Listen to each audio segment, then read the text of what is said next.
Before we dive into this untold story from the Old West, don't forget to subscribe to the channel. We bring you powerful true stories, hidden tales, and forgotten legends every week. Hit that like button, share with friends who love Western drama, and leave your thoughts in the comments. Now, sit back and get ready. This isn't just a story about a missing rancher, it's about secrets, survival, and a message carried by warriors of a lost people. In 1881, outside a quiet frontier town in New Mexico, there was a man everyone knew, but no one truly understood. His name was Elijah Boone, a black rancher who'd carved out a life for himself on the edge of the desert, surrounded by dry earth, endless skies, and wild rumors. He wasn't a man of many words, but when he rode into town, people noticed. He stood tall, eyes cold as river stone, and always kept a shotgun across his saddle. No one knew where Elijah had come from. Some said he was a former soldier. Others whispered that he'd escaped a chain gang down in Texas. What they did know was that he owned 200 acres of land, some of the best water-rich soil for miles. And yet, he lived there alone. No family, no ranch hands, no friends. Just cattle, a horse named Samson, and whatever ghosts haunted his porch after sundown. Then one day, Elijah vanished. Just like that. No goodbyes, no letters, no gunfire in the night. His horse was still in the stable. His cattle still wandered the fields. The food on his table had spoiled, as if he'd been called away in the middle of supper. The sheriff organized a search party, but after a few dry footprints and a broken fence near the canyon, they gave up. Probably ran from something, they muttered. Or someone. Weeks passed. The town returned to its routine, but whispers about Elijah never stopped. Some claimed they saw him riding through the hills at dusk. Others said he'd been taken by spirits, or maybe had crossed paths with bandits. The local pastor even claimed he saw a shadow near his church one morning, standing tall like Elijah used to, unmoving, silent, then gone. But then came the Apaches. 10 of them, mounted and draped in dust and war paint, rode into town just before sundown. They weren't hostile, but their presence froze the air. Folks hadn't seen a group of Apaches enter town since the peace talks years earlier. They dismounted without a word, and one of them, an older man with gray in his braids, stepped forward holding a piece of tanned hide.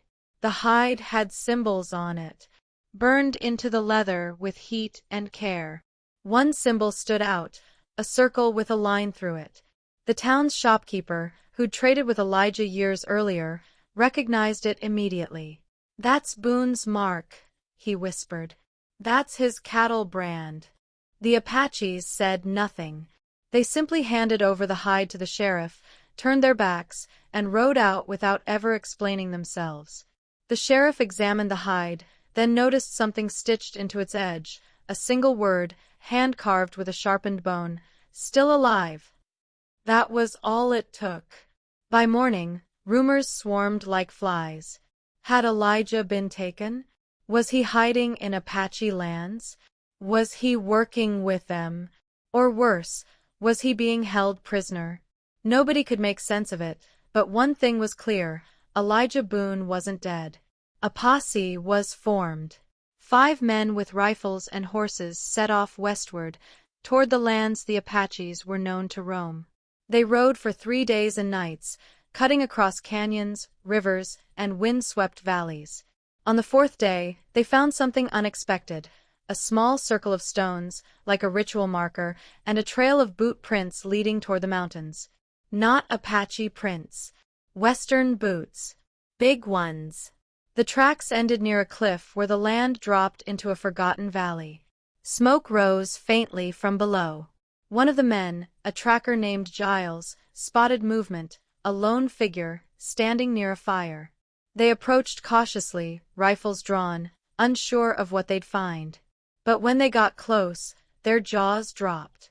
It was Elijah Boone, older, tired, and wearing Apache beads around his neck like a badge of honor. "What the hell are you doing out here, Boone?" one of them asked. Elijah didn't answer. He simply looked past them, toward the horizon. "You shouldn't have come," he finally said. "They'll see it as a threat." Confused, the men tried to question him further, but Elijah pointed to the mountains. "Go back. Forget what you saw. I made a deal. I gave up everything for peace." Back in town, the men argued over what to do. They couldn't explain what they saw. One man said Elijah looked like a man who had found something sacred, or lost everything. Another claimed Boone had gold hidden somewhere, and that the Apaches were protecting him because of it. Nobody knew what was true. But everyone agreed on one thing: Elijah Boone had chosen exile, not escape. The sheriff tried to make sense of it all. He sent word to the neighboring county, but nobody had jurisdiction out there. The area Elijah now lived in was considered ghost land, unclaimed, wild, and full of spirits, according to local legend. It was Apache territory by all accounts, and if Boone was there by choice, no law could bring him back. Some weeks later, a package arrived at the sheriff's office. No name, no return address. Inside was another piece of hide, this one softer, fresher. It had only 2 words burned into it: "No more." Along with it came a silver coin, a U.S. Army token, dated 1865. The sheriff kept it locked in his drawer, unsure if it was a message, a warning, or a farewell. People started visiting Boone's ranch, hoping to find something: treasure, clues, or maybe just to say they'd stood where he once did. But the land had changed. Fences were broken. The well had dried. The wind carried an eerie quiet, like even nature had decided to leave the place alone. Nothing remained of Elijah's presence, not even footprints. Months turned into years, and slowly Elijah Boone became a legend, not just a rancher, but a mystery wrapped in silence. Children told stories of the man who walked into the desert and never came back. Elders whispered that he had become part of the land itself, bound to the spirit of the West. But those who had seen his eyes that day near the fire, they knew he was no ghost.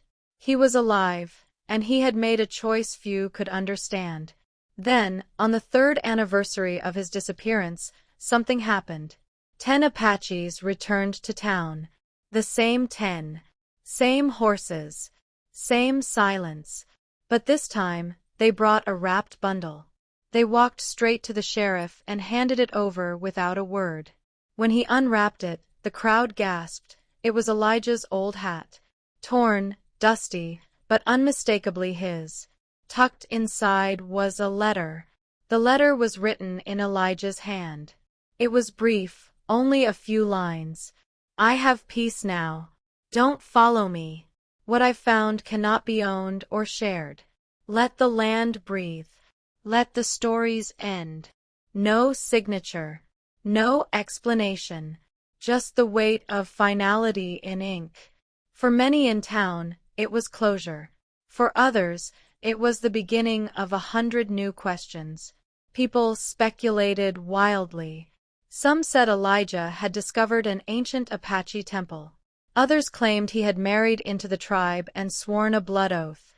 A few believed he was guarding something sacred: a map, a treasure, a weapon from the war. And there were those who believed nothing at all, except that a man had chosen silence over chaos, and it was no one's right to disturb him again. The sheriff respected the letter's request. He sealed it in a case and placed it in the town's archives. No more searches were allowed. No more trespassing on the land west of the canyon. He even posted a sign near Boone's old ranch: "Let the land breathe." People stopped asking. But on quiet nights, some said they saw a single torch flickering far out in the desert hills, and knew he was watching. Years later, a historian passed through the town, researching forgotten black cowboys of the West. When she asked about Elijah Boone, the older folks just smiled. One man, nearly blind, said, "He didn't disappear. He transformed. Some men run from life. Elijah ran toward something greater than all of us." She left town with more questions than answers, just like everyone else who heard his story. A local painter once created a mural of Elijah. It showed him standing between 2 worlds, a cowboy on one side and an Apache warrior on the other, flames behind him and stars above. It was bold, vivid, and strange. But the townspeople embraced it. They hung it in the saloon, right above the fireplace. "He ain't gone," the bartender would say. "He's just further west than we can reach." The children who grew up hearing his story came to believe Elijah wasn't a man anymore. He was a spirit, a guardian of the old ways. They'd leave offerings near the canyon, beads, feathers, silver coins, hoping to earn favor, or maybe just a glimpse. And sometimes, they claimed, something would vanish overnight, as if someone had accepted their gift. One summer, a wildfire tore through the region. The town feared it would reach Boone's old ranch, but when the flames arrived at the edge of his land, they stopped, dead, as if blocked by invisible walls. Firefighters were stunned. "Never seen anything like it," one said. "It's like the land itself refused to burn."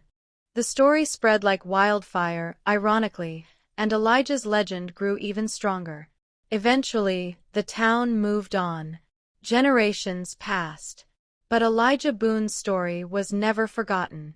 Every year, on the day he vanished, townsfolk gather near the canyon. They light a fire, say a few words, and stare west into the dark. It's not a festival. It's not even a ceremony. It's just respect. For a man who chose his own ending. For a soul that found something more powerful than law or gold. Historians still debate what really happened. Some write it off as folklore, exaggerated by time. Others dig through old maps and army records, searching for clues.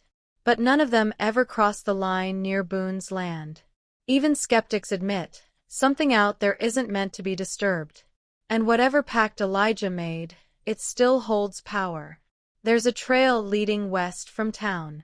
It's faint now, nearly lost to weeds and wind. But if you follow it at dusk, you might see a figure ahead, tall, broad-shouldered, walking slow with a wide-brimmed hat. If you call out, he won't answer. If you follow, he disappears. Locals say that's just Boone making sure the town's still safe, or warning you not to follow. The story of Elijah Boone isn't about heroism or tragedy. It's about choice. About carving a place in a world that had no place for him. About becoming something more than what the land or history wanted him to be. And maybe that's why his legend refuses to die, because deep down, we all want that kind of freedom. The kind you ride into the mountains to find and never come back from. And so, the tale remains, a black rancher who vanished without a trace, only to be remembered forever. Not as a missing man, but as a spirit of the frontier. The last guardian of peace between two worlds. And when 10 Apaches rode into town to share his message, they weren't delivering news. They were honoring a brother. A legend. A man who finally found home where no one else dared to look. If this story moved you, subscribe to the channel for more forgotten legends and hidden tales of the Wild West. Like, comment, and share it with someone who needs to hear it. And remember, some stories aren't meant to be solved. They're meant to be told and passed on. Elijah Boone's isn't a mystery. It's a warning, a gift, and a legacy. Until next time, keep your eyes on the horizon. The West still whispers.